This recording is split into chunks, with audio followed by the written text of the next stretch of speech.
मैं हुसैन सुल्तान रणभूमि न्यूज़ में आपका स्वागत करता हूं। पिछले दिनों फिल्म एक्ट्रेस कंगना रनावत का एक विवादित बयान आया था, जिसमें उन्होंने कहा था कि इस देश को आज़ादी भीख में मिली है। उन्होंने ये भी कहा था कि सही मानों में इस देश को आज़ादी 2014 के बाद मिली है। इस तरह के विवादित बयान से पूरे देश में एक हंगामा हो गया, एक वावेला मच गया।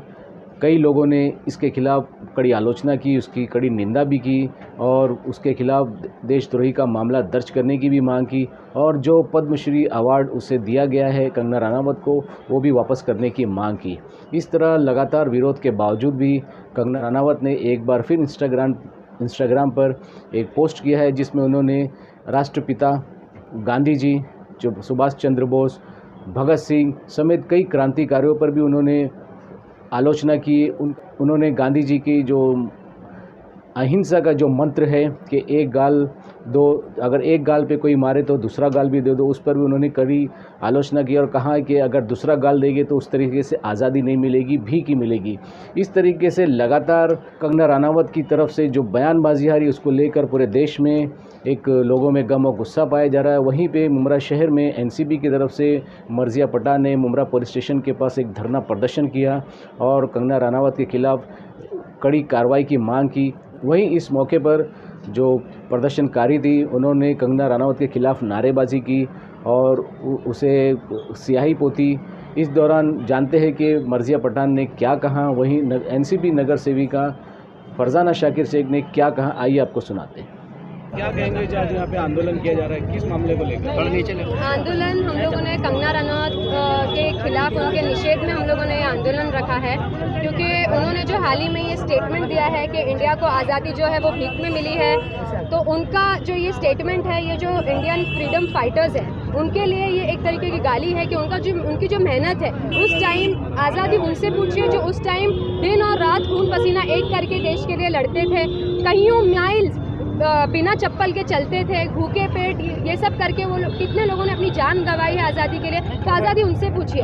आज जो हम खुले में इंडिया का तिरंगा लहरा पाते हैं, ये उस दौरान जो स्ट्रगल हुआ है, जो फाइट हुई है इंडिया के आज़ादी के लिए, उसके कारण हम आज इतने खुले में अपना जो तिरंगा है वो लहरा पाते हैं। तो इनका जो ये स्टेटमेंट है, ये इसका हम निषेध करते हैं। और उनका जो ये कहना है कि इंडिया को आज़ादी 2014 में मिली है, तो बिल्कुल सही कहा उन्होंने। इंडिया को आज़ादी 2014 में मिली है मॉब लिंचिंग के लिए, डिस्क्रिमिनेशन के लिए, रिलीजियस इंटॉलरेंस के लिए और हेट्रेड स्पीचेस के लिए। ये सारी जो स्टीरियोटिपिकल टॉक्सिक जो चीज़ें हैं, उसके लिए इंडिया को आज़ादी मिली है। बिल्कुल सही कहा उन्होंने। और उनको इसकी वजह से उनको पद्मश्री सम्मानित किया गया है, नेशनल अवार्ड उनको मिला है।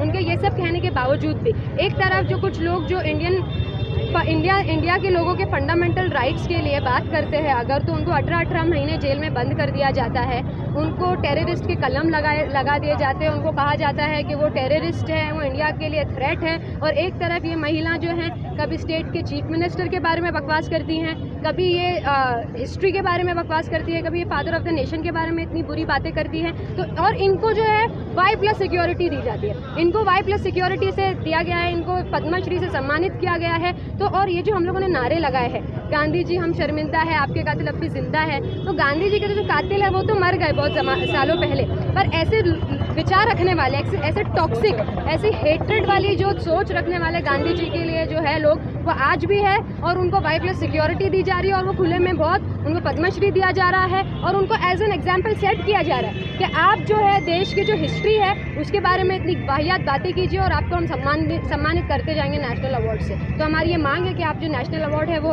जो पद्मश्री अवार्ड है, उसको आप वापस कीजिए, क्योंकि आप ये बिल्कुल भी डिजर्व नहीं करते। अस्सलाम वालेकुम। सबसे पहले तो मैं ये हमारी सरकार से कहना चाहूँगी कि ऐसे कंगना रनावत ने भारत के लिए क्या योगदान दिया, जो तो आपने इतना बड़ा पुरस्कार उनको दिया है जो पद्मश्री का। तो मैं उनसे ये निवेदन करूँगी कि उन्होंने अपने बाइट में कहा है कि उनको आज़ादी 2014 में मिली है, तो वो अब तक क्या बिना आज़ादी वाले शहर में रह रही थी, कि उनको कोई फैसिलिटी मिली नहीं है। तो मैं सरकार से ये कहूँगी कि ऐसे इंसान के खिलाफ आप FIR दर्ज कीजिए, उनको अरेस्ट करिए, ताकि ये जो आप कार्रवाई करेंगे तो ये हरकत दोबारा और कोई और ना करे। क्योंकि इस दौर में अगर ऐसा कोई करता है तो हम बार बार ऐसे प्रोटेस्ट करेंगे और बार बार ये सरकार को जताएंगे कि ऐसी ये जो वाहियात बातें हैं वो मीडिया के सामने ना करें, क्योंकि ये हमारे गांधी जी और हमारे संविधान के खिलाफ बात की गई है। तो हम हर बार आवाज़ उठाएंगे और ये राष्ट्रवादी हर इस चीज़ में आगे रहेंगे।